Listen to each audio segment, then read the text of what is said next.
Welcome everyone to this episode of the Ask Jason Gelios Show. I'm Jason Gelios, Michigan Realtor. For those of you new to the show, what do you do when your offer is turned down on a house, right? You go through the process of looking for homes, you view one or many, and you find the one of your dreams that you feel is within your reach as well.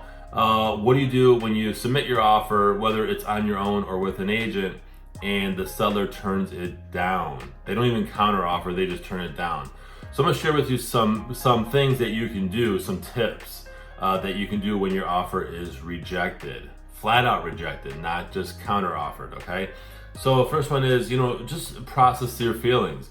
You're gonna feel disappointed, you're gonna feel like it's personal, but don't. It's a business transaction. When you're purchasing a home, it's a business transaction. The seller wants to get what they wanna get. They have a number or an idea of what they need to get, and they have an agent working in their best interest usually, unless they're for sale by owner. The next one is reevaluate your strategy. Consider if you put your best bid forward. Did you put your best offer forward, or were you testing the waters, so to speak? Okay, so and then think about whether or not this property is still right for you. You don't want to, let's say, come in with a stronger offer if you've had some doubts about the property, or maybe you had two properties in mind and you thought, you know what, we'll place an offer on this one just to see. So reevaluate your strategy and your offer. Next one is work with your agent. If you're working with an agent, work with them, because they can help you reanalyze your offer and make improvements. So they can also follow up with the seller's agent and say, hey, you know what about a counter offer? You rejected our first offer. What about a counter? Have your seller counter offer our offer, and maybe we can accept it or go back and forth and negotiate the offer. And then obviously make another offer. You can try making another offer, potentially getting into a bidding war. That could happen as well. Maybe your offer was rejected because of multiple offers on the property, but you can make another offer, a stronger offer, either a little bit stronger or a lot stronger, depending on how bad you want the home. And then, you know what? If you don't do a counter offer, you can keep an eye on the property to see if it stays on the market longer. Maybe the seller rejected your offer, but then they're still on the market for another week or two. That seller might be like, you know what, maybe I should have taken that offer. So keep an eye on the home, the listing, and see if it actually gets off the market fast, or if it's still sitting.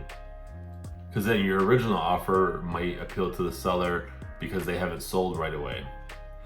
And then the last one is just revisit your home purchase goals. Consider if your goals are still relevant, such as purchasing a home, or even hiring an agent if you don't have an agent. If you just went out there on your own, which I don't recommend, because that doesn't cost you anything to have a buyer's agent.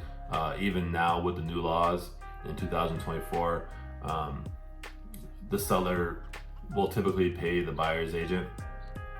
So these are things, actually let's do a quick rundown, okay? So if your offer is rejected by a seller on a home, you can process your feelings, make sure that you don't take it personal, reevaluate your strategy, think, okay, what can I do to make my offer more appealing? You can work with your agent if you're working with a buyer's agent, and they can help you analyze your offer and even reach out to the seller's agent and say, hey, what about a counter offer? You can make another offer, come in stronger. You can keep an eye on the home, the listing, to see if it goes pending, or if the seller is still sitting around waiting for a better offer and they didn't accept your original offer. You can then maybe reach back out after a week or two if the house is still on the market and say, hey, what about my offer again? And then revisit your home purchase goals. Does it really make sense? If your offer was rejected, okay, were you in love with this house?